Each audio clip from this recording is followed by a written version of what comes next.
My advice to students would be, besides practicing all the scales and arpeggios that are necessary, that their teacher tells them to do, to also live and go out and see the world and make friends with sculptors and painters and go see dancers and museums and eat well and travel and do all these things. And I think those things inform your music making.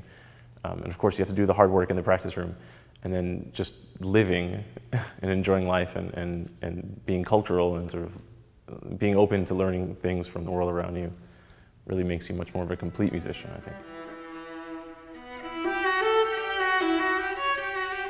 There was definitely a moment where I knew I had to be a musician. It was at Tanglewood in 1997. I was in high school, and I had never been around so many great musicians before, or even good musicians.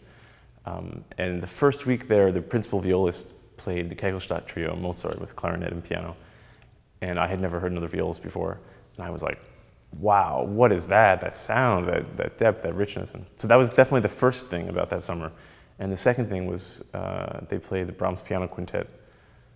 And I had never really heard chamber music before. And of course, some pieces start with the big bombastic opening, some start very friendly, others, it seems like they're going on, and you open the door and you just start to hear it. This one has a very, it's such a dramatic opening. It sort of captivates you and pulls you in, and I was just on this edge of my seat for the entire performance. And I said, wow, I got to do this the rest of my life. In my free time, I have very little of it, it seems, in New York City. I love to go to the museums, I'd say. I love the Frick in particular. That's maybe my favorite. I think maybe where the best painting in New York is there. This late Rembrandt self-portrait, which you can just stand in front of for a long time and just stare at it. And they have a great Vermeer also that just blows me away every single time. So I love the museums. I love to go to the park. I love to go to Fort Tryon Park, which is near where I live, and Inwood Hill Park, which is very wild, and it's hard to believe you're still in Manhattan, because there are these paths you can meander and get lost, and yeah, that's what I like to do in my free time. So, since this is the Chamber Music Society of Lincoln Center, I think there's a Beethoven Viola Quintet, Opus 29, C major.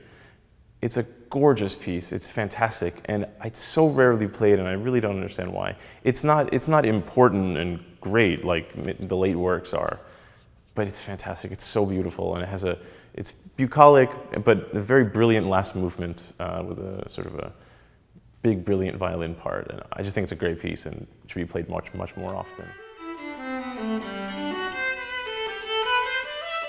We were scheduled to play a concert at a festival in Chattanooga, and we were going to fly down there, but there was a big snowstorm, and so the flights were starting to get canceled, so we left even earlier, and we took the train thinking that we can catch a flight out of Philly, but that was canceled, and then we thought Baltimore, and that was canceled, and then Washington, the whole airport was shut down, and so we took the train down to Washington, and Wuhan called a friend, and we had this suddenly at our disposal, this townhouse in Georgetown. We spent the night in it. I think at 5 in the morning we woke up and drove for 9 hours to Chattanooga. We got there, I think, at 7 o'clock for an 8 o'clock concert. We basically walked in the hall, changed our clothes, and played. And I think it went pretty well, actually.